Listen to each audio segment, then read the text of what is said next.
Hello everybody. It's good to be alive here this morning. I hadn't made a video in a few days. I messed around and got that COVID again and been sick as a dog. And actually I'm feeling a little better today and decided to come out. I was actually going to shoot my bow a time or two, and I think it gained 5 pounds. So I may not do a whole lot of bow shooting.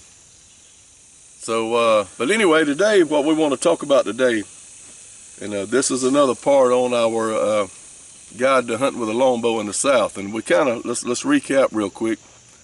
I apologize if my voice gets a little scruffy or I cough. I feel like I swallowed a gnat or something full time. But anyway, Daisy, come here. There's a fawn that beds back here. She'll be jumping him. But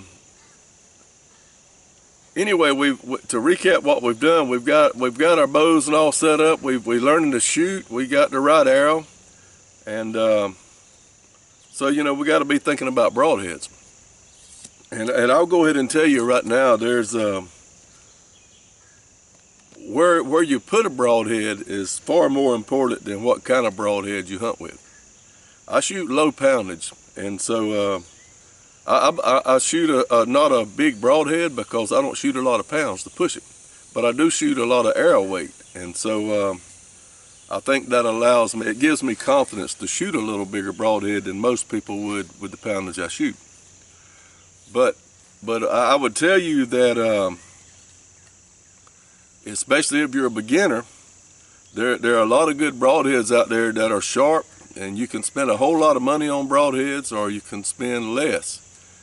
But it's hard to beat those old Zwickies and broadheads like that. They're really affordable, but if your sharpening skills are pretty weak, then that may not be the route you need to go. You may need to save up your money and get something that's already sharp.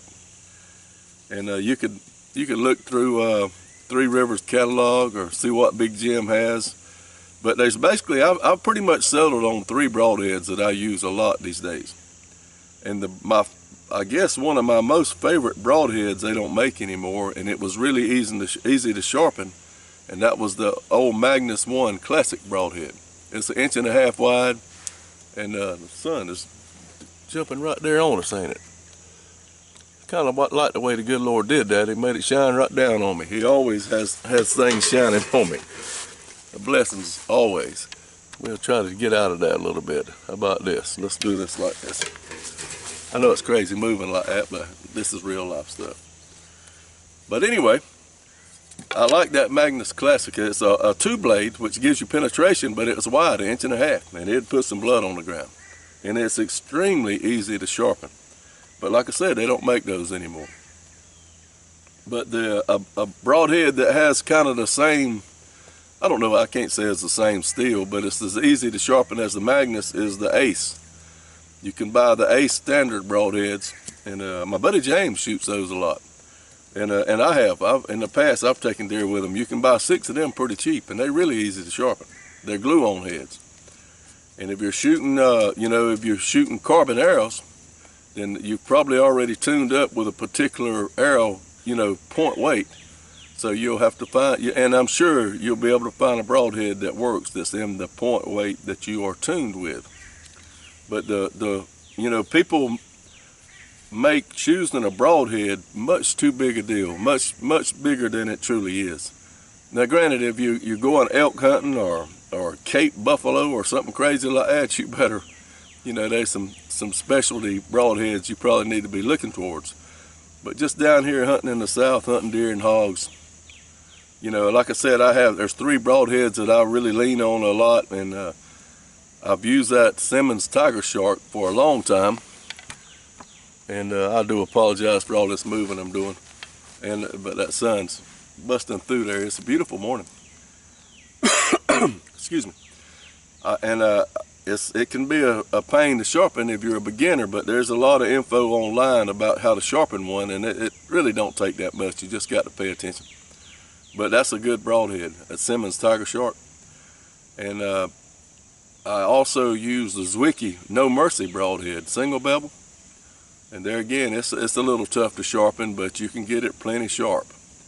And probably if I had to recommend a broadhead for anybody to use a traditional bow, like I could only pick one broadhead, that's my only choice I have, I would lean you towards a Wenzel Woodsman, the original Wenzel Woodsman, simply because it's probably the easiest broadhead to sharpen, and it cuts a hole instead of just one slit, and it's narrow, so it gives you some penetration.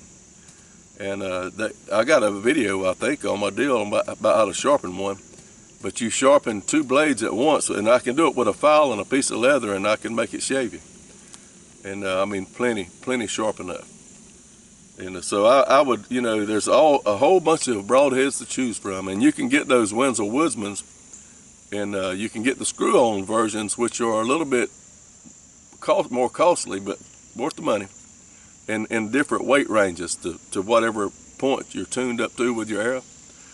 Or you can, like I get the originals, the glue-on ones, and when I shot carbons, I could put like heavy inserts in them to get me some weight up front, or on the wood, I could just glue them straight onto my wood shaft. And if I wanted it, like I'm shooting, I got a hex head I was going to shoot practicing, but I have 100 grain woody weight in there, so instead of just having 125 grain head, I got 225 grains up front. And I like to shoot a little weight in the front, even on wood arrows. I don't want to go no heavy. I don't want like a 300 grain front on wood. On carbons, it's pretty common for me to shoot 325 grains in the nose of the arrow. But anyway, you got to choose you a broadhead, and you need to get it chosen right now pretty quick. And I'd take me one out of that pack and shoot it a good bit, and it would be my first shot of the day. I have a dirt bank here I shoot into with my broadheads, but I would have one of my broadheads on the air. It'd be my first practice shot of the day, so you get used to seeing that. And especially if you're a gap shooter, if you've learned how to gap shoot, that it's a whole different sight picture. So practice with your broadheads, make sure they fly good, and if everything's tuned up good, you'll have no problem with your broadheads flying good. You'll hear people down in a broadhead saying, "Oh, that broadhead won't shoot," just because your equipment's not tuned, more than likely, or you don't have it spinning straight on your arrow. You got something crooked in there.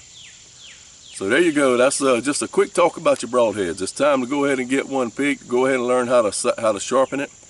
Go ahead and shoot it to make sure everything's good, and get used to shooting it. First shot of the day, and I'll go ahead and tell you, I've taken a whole lot of animals, and I cannot blame the broadhead on nothing that I've missed or lost.